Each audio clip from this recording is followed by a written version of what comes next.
I'm not going to get into the details of this here, but I met a man who was much older than me at 18. He was around 40 or something, maybe a little older, who sexually assaulted me. He seemed to be lying throughout the entire event about what he was actually doing, trying to convince me nothing was happening, and baby-talking me as if I were a small child. Obviously, I was hysterical at this. For reference, this happened in his house, in the middle of nowhere. It's a long drive out and surrounded by a bunch of forest, and to the back of the house, there's a field full of stalks you have to wander through to reach the main trail, which opens up onto the side of a lake and heavy forest. After he was done assaulting me and finally let me go, I launched up from his bed and immediately began searching for my clothes, which he refused to help me find at first. It was 2 a.m. in the late fall, and everything was pitch black in this house. I could only feel around the floor, forcing my back to him sometimes. Eventually, he got up from the bed without saying a single word and pulled my underwear out from underneath his bed, where he had hidden it along with my phone and bra. That always gets to me when I think about that, the fact that he hid them. I thanked him profusely and stole away what clothes I could find along the floor, then hurried to the kitchen so that I could dress there with my back facing the front door. While I was getting dressed, he followed me out and stood naked a few paces away from me, just watching me change. First, he tried to gaslight me and tell me nothing had happened, and that I was overreacting and panicking as if he had done something to me. Now at this point, I would have said anything and done anything, so I firmly agreed with whatever he told me, and even told him anything that happened was, in fact, my fault, wholeheartedly agreeing so I could keep him occupied with talking as long as I was changing into my clothes. I kept feeling like if I let the conversation drop and let us drift into silence, he was going to hurt me. At some point, while I was talking, his face turned completely cold. It was like a switch going off, totally dead eyes. He kept staring at me, in utter silence, just watching me with no emotion. And at this point, I broke into tears finally because I was sure he would rape me again or kill me, as he had threatened to hurt me before. I asked him through tears if he was mad at me. He didn't say a thing, just watched me get changed with no emotion on his face. I begged him not to be mad at me. He got hard while I was crying. Finally, when I was changed, he told me to wait where I was. He was leaving the house also and needed to get dressed. I don't know why I waited, but I did. I was rooted with fear. I felt like I should run, but I couldn't. He finally comes back out of his bedroom wearing nothing but a pair of boxers and holding a condom. At this point, I finally bolted. As I said earlier, in order to access the main trail to this house, you need to traverse a small field of stalks, but the ground was slippery and wet there as it was late fall, and it was so dark I couldn't properly see where I was walking without a light. I used the last of my phone battery on a flashlight, getting as close to running as I could without actually running. I was terrified of slipping there. I couldn't shake the horrible thought that if I just stood still for one moment, he was going to come find me and catch me, or pop out from behind me. I made it out of the field and onto the main trail, and luckily there was an older lady there walking her dog by the woods who was able to give me directions for the nearest bus stop.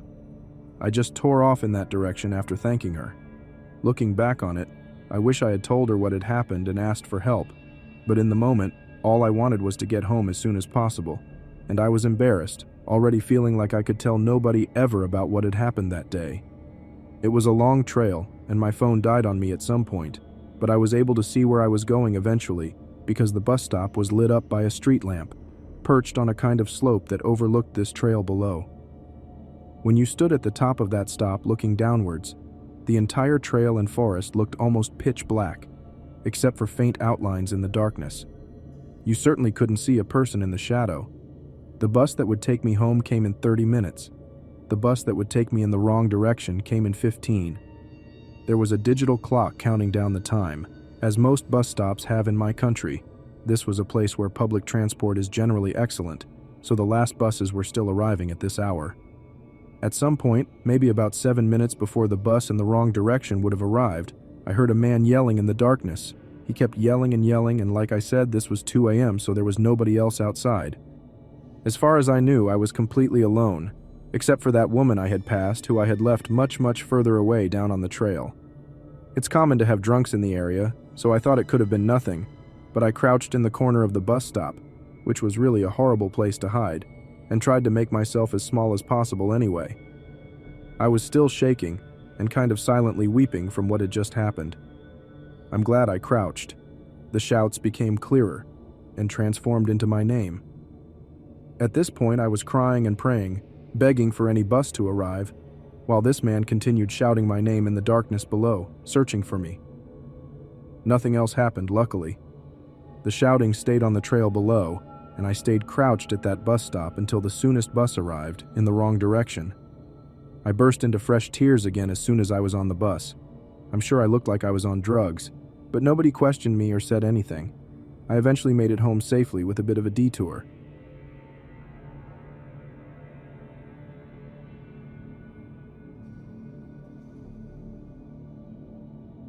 It started about 4 years ago when I was living in a friend's house while attending a nearby university. It was myself, my friend, his sister, and their parents. Roughly about 2 weeks into staying there, my friend's sister invited her boyfriend to live in the house too. By all accounts, he was a pretty cool guy at first, very sociable and full of great stories. We often sat around the table for drinks or talked about life while having a smoke in the garden. Within the first month, however, as he started to get comfortable, cracks started to show in this veneer. He would rant about government conspiracy, how he was always a wronged party, and he was big into Sigma male nonsense, martial arts, and Christ, did he have a temper. He had this big dog he always kept in a cage that was extremely violent when he wasn't around. The dog attacked his girlfriend and had to be put down. That's when the guilt trips towards her began, and the ranting became incessant. About 2 months later, he had the bright idea to live in a shipping container, mainly because the parents wanted him out, and dragged his girlfriend along for the ride. I'm not talking about one of those chic little restoration jobs. This was a rented container, in a storage yard among the outskirts of the town we were living in. He would intimidate and threaten the staff there constantly until they called the police. Of course, this was another conspiracy. He became increasingly abusive to his girlfriend to the point where the family got involved to get her out of there. I stuck close to them, having to pretend to be on his side until we could safely get her out. They broke up, which he blamed me for, claiming I was poisoning her against him to make her mine. She has a new partner now, and they are happy. We all blocked the psycho ex on everything possible, but he continued to harass them until eventually, he disappeared, or so we thought. Fast forward to last year, I started to receive messages over social media from several different accounts, blocking each one in turn when I discovered who it was. Some friendly and some hostile. One of these profiles, however, was pretending to be someone I knew from university. We talked about life and how things were going, and eventually I was invited to a house party, claiming it was a free house and plenty of people were coming. I booked the time off work, made my travel plans, and kept talking to this friend coming up to the date of the party. I mentioned it to my friend's sister, and she was interested in going herself until I mentioned the address, and she panicked. The address in question was a property belonging to the crazy ex's father that was scheduled for sale. I waited until the day of the party and called the police to check the property, claiming a suspected break-in. They found 5 people there, including the ex. Parked out the front was a butcher's van equipped for food storage and a collection of knives, hammers, and rope. I'm glad I didn't go.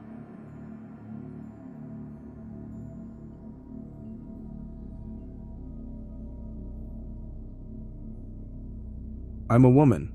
I'm Chinese but grew up in Sydney, Australia. However, I was born in Beijing but on the outskirts of it in a large town called Yungang Residential District where my mum's family is from. When I was 5, I immigrated to Australia, but my family would still travel back to China every few years. This incident happened in the snowy winter of 1997 when I was 11 years old. My grandparents still lived in Yungang and introduced me to a brother and sister who lived in the same building as them. I can't remember their exact ages, but I think the older girl was around 14 and the younger boy was around 6. I still remember the exact outfit I was wearing, as I'd been wearing the same outfit all trip. At that time, flared jeans were in, and coming from Australia, I wasn't prepared for the snow and coldness of the Chinese winter. On my first or second day there, my Chinese cousin had taken me to a shopping mall where she'd helped me haggle down the price of a bright pink duffel coat with fluffy white trimming. I thought it was the most fashionable thing ever and wore it every day. We walked around town and ended up going to a very large park with a lake inside it. It was a little bit of a distance from the center of town. We were playing by the shore, throwing rocks, joking around, and having a good time.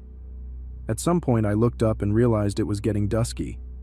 Although it probably wasn't very late considering it was winter, the sun set early. The park, which had never been very busy to start with, was nearly deserted. There were still some other people, but they were a fair distance away from us. All except for two men who suddenly approached us. They were middle to late middle-aged, the uncle type. One of them approached me and said he was a friend of my father's and that he'd asked him to pick us up. I remember being confused because my dad didn't live in this town and was in another district about 2 hours away in Beijing where his family was from. Pretty quickly I realized something was off, and so did the brother and sister I was with. We all started making excuses and backing off. I still remember very clearly that as we started backing away, the man who approached us looked back over his shoulder at his companion as if asking him what he should do. His companion was standing a little distance away beside a white van with the door already slid open. I completely believe that he was considering snatching one of us and making a run for it. However, perhaps because there were 3 of us and perhaps because there were still people around in the peripheries, they didn't do anything. As I walked away rapidly, I looked back over my shoulder and remember seeing the 2 men just standing there, watching us go. That 15-minute walk back was one of the scariest walks of my life as I imagined someone grabbing me from behind every second. The sun set just as we got into my building, and I burst in through the door, so happy to be home safe. I did tell my mom and grandmother about it, but at that time, child kidnappings in China were much less of a massive and widespread news story as it is now. I think my mom especially felt that me being almost kidnapped was somehow a commentary on her parenting skills and was very dismissive and even now dislikes it when I bring it up. Now that organized child or bride kidnappings are such a huge story in China, it often makes me shiver at night to think how different my fate could have been. There have been so many stories about young women and girls kidnapped and forced into becoming brides of villagers in remote countrysides, sometimes tied to beds and having their legs broken to prevent them from running away. They're forced to bear children one after another. No one in the village will help them because almost all the men in the village have purchased brides from traffickers in this way. There are also children, usually boys, kidnapped into families who have been unable to have kids or adopt legally. They fare a bit better, but can also be abused and neglected. Now that I have my own kids and am safe and warm in my bed in Sydney, I sometimes think about how wildly and irrevocably my life might have derailed that snowy evening in Yungang and shiver.